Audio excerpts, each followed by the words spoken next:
Hi there, Converge Nation. Pastor Ray here with our executive pastor. She's no stranger to you, Converge Nation, Pastor Andrea Jackson, who just finished an outstanding sermon, first of 5 in our summer sermon series that we're calling That's My Jam. Pastor Andrea, take us through your thought process as you were preparing for your sermon. So it was quite honestly, I think, the reverse of what normally happens. When you shared with us what the theme would be, and that it would be That's My Jam, the song came before the message, and That's My Jam for me right now has been I Will by Transformation Worship. It has been my life's song, my heart song for the past couple of years in relation to my relationship with God. And so the song came first, which then kind of sort of low-key made it a struggle. So I'm like, Lord, is it me or is it you? Where do you want me to land with this? And so he pointed me to Psalm 103 verses 1 through 5, and the rest is history. Yeah, phenomenal. I think one of the things that resonated with me during your sermon was the question you posed to us, to the congregation, to the audience, and that was, who's David speaking to? Yes. Right, which sometimes seems counterintuitive, because typically if you're having a conversation, you're speaking to someone else. But those moments of introspection that we see captured in Psalm 103 are pretty profound. Yeah, tell me about what that meant or means for you when you read the text. I think it means it ties in with I will, and in that I am at a place in my walk where nothing more, nothing less, nothing else. I desire the truth of God's word.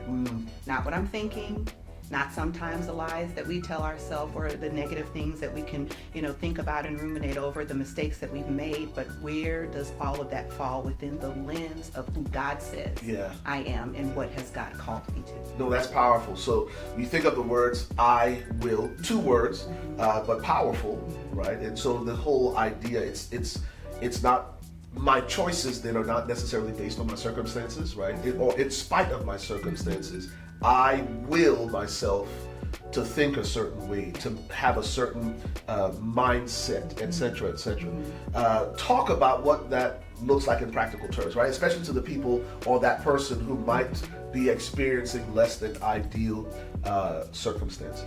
So for me, it was more not about me willing myself to do anything, but about me responding to what God has done. Oh, so good. What he has done for me, who he says I am, what he says about me, and out of the overflow of truly understanding who he is, truly understanding my identity is resting in him, and the finished work of Jesus, my response came. He gives me the desires of my heart. He places his desires, and so what he began placing in me was a heart's desire to respond with I will. Yeah, that's powerful. What I hear you say is that the I will really comes from a reorientation away from what we're going through and really focusing in on what God has already done. Absolutely. Regardless of what we might be experiencing in the moment. Absolutely. I think that's huge, because our lives will always move in the direction of our most dominant thoughts. And if we refocus, right, our orientation away from what we're going through toward what God has already done, I think it makes the I will that much more powerful. And I think a piece of it is remembering everything that God has done. Because when we rehearse his goodness and his faithfulness toward us, it makes the I will that much more easy. Fantastic. Pastor Andrea, thank you so much for this moment to sort of recap such an incredible sermon. I think you've set the bar really high. I don't know who got next, but you better come win it.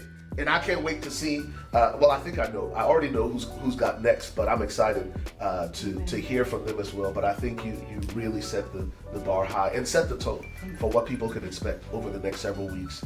And I think you spoke to a topic that touches all of our lives. Any final words for the people on the other side of the camera? I would just challenge us, like I did at the end, to examine ourselves and to consider if what we are doing for God, how we are living our lives for God, and how he's living through us, is it our best? And if it's not, because we're humans, I don't want anyone to ever feel condemned. If it's not, do we commit to doing better? And the response for that, for me, is I will.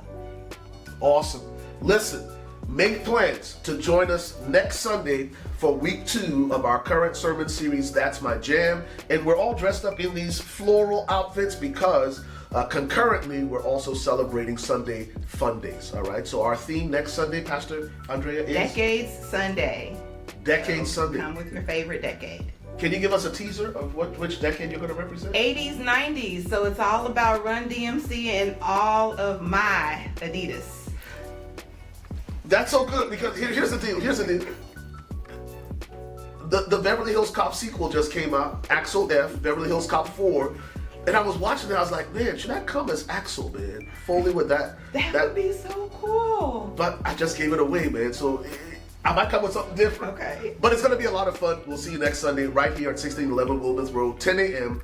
Converge Live. Sunday Fun Days. That's my jam. We'll see you then. God bless you.